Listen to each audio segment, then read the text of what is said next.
Hi friends, welcomes to பவிஸ் கல்ரி. இன்றைக்கி நம்ம பார்க்க போகிறது super singer season 10 getup round தாங்க. அதில் குறுக்கலையாம்பட்டி சேர்ந்த நம்ம விஷ்ணு இப்படி ஒரு கெட்டப்போடு இப்படி ஒரு சாங்கை பாடுவார்னு சத்தியமாக எதிர்பார்க்கவே இல்லைங்க. அந்த காலத்து இந்த பாகவதெல்லாம் எவ்வளோ அழகாக கெட்டப் போட்டிருப்பாங்க, அதே மாதிரி பக்காவாக அழகாக போட்டிருந்தாங்க. அவனுக்கு அந்த காஸ்டியூம் செம சூப்பராக சூட்டாக இருந்துன்னு தான் சொல்லணும். அப்படி என்ன பாட்டுன்னு யோசிக்கிறீங்களா? கரகாட்டக்காரன் படத்தில் இருந்து ஊரு விட்டு ஊரு வந்து காதல் கீதல் பண்ணாதீங்க.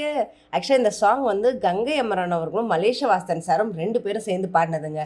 இந்த படம் தெலுங்கில் கரகாட்ட கோப்பையா அப்படின்ற பேரில் வந்தது. அதில் நம்மளோட மனோஜ் அவர்கள் கோரஸாக இந்த பாட்டை பாடியிருப்பாங்க.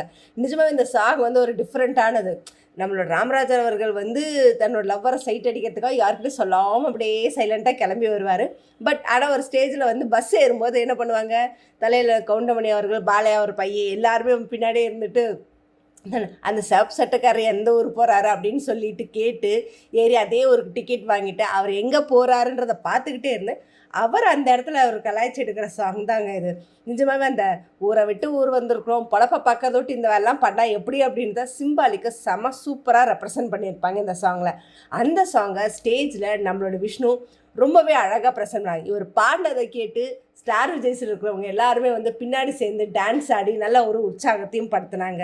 பாடி முடித்ததும் நம்மளுடைய ஜட்ஜஸ் கொடுத்த கமெண்ட்டாக நம்மளுடைய இமான்ஜி விஷ்ணு நிஜமாகவே ஒரு பாராட்டு தான் சொல்லியானே. ஏன்னா இந்த மாதிரி ஒரு கெட்டப்பில் உன்னோட காஸ்ட்யூம் அதுக்கேற்ற மாதிரி விக்கு எல்லாமே சூப்பராக இருக்குது, நீ பேசாமல் இப்படியே இருந்துரு, இன்னுமே அழகாக இருக்கும். ஃபஸ்ட்டு நீ சூப்பர் சிங்கரில் வரும்போது இருந்ததுக்கும் இப்போ இருக்கிறதுக்கும் பார்க்கும்போது உன்னுடைய அந்த மாற்றங்கள் ரொம்பவே பெரிய அளவில் இருக்குது. நிஜமாகவே சூப்பராக இருக்குன்னா ரொம்ப அழகாக பாடியிருக்க. இன்னொரு விஷயம்னா இந்த சாங் வந்து அவ்வளோ ஈஸியானது கிடையாது. ஏன்னா சரணத்துக்கும் பல்லவிக்கும் அந்தந்த ஸ்ருதி வந்து ஏறி இறங்கிதாகும். ஆனால் அந்த சாங்கை இவ்வளோ அழகாக ஸ்டேஜில் அட்டம் பண்ணியிருக்கிறது ரொம்ப பெரிய விஷயம். இன்னும் சின்ன சின்ன சங்கதிகள் மாற்ற வேண்டியிருக்கு. பட் ஆனால் அது போக போக தான் இன்னும் வரும்.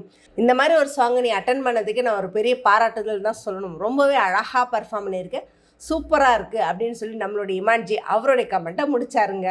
ஸோ விஷ்ணு அடுத்தடுத்த ரவுண்டில் இன்னும் என்னென்ன மாதிரியெல்லாம் பர்ஃபார்மன்ஸ் கொடுப்பாரு அப்படின்றத பற்றி ரொம்ப அவளோட எதிர்பார்ப்போம். ஸோ இதை பற்றின கமெண்ட்டை கமெண்ட் பாக்ஸில் கொடுங்க. இந்த மாதிரி இன்ட்ரெஸ்டிங்கான அப்டேட்ஸ்க்கு என்னோடய சேனலை சப்ஸ்கிரைப் பண்ணிக்கோங்க.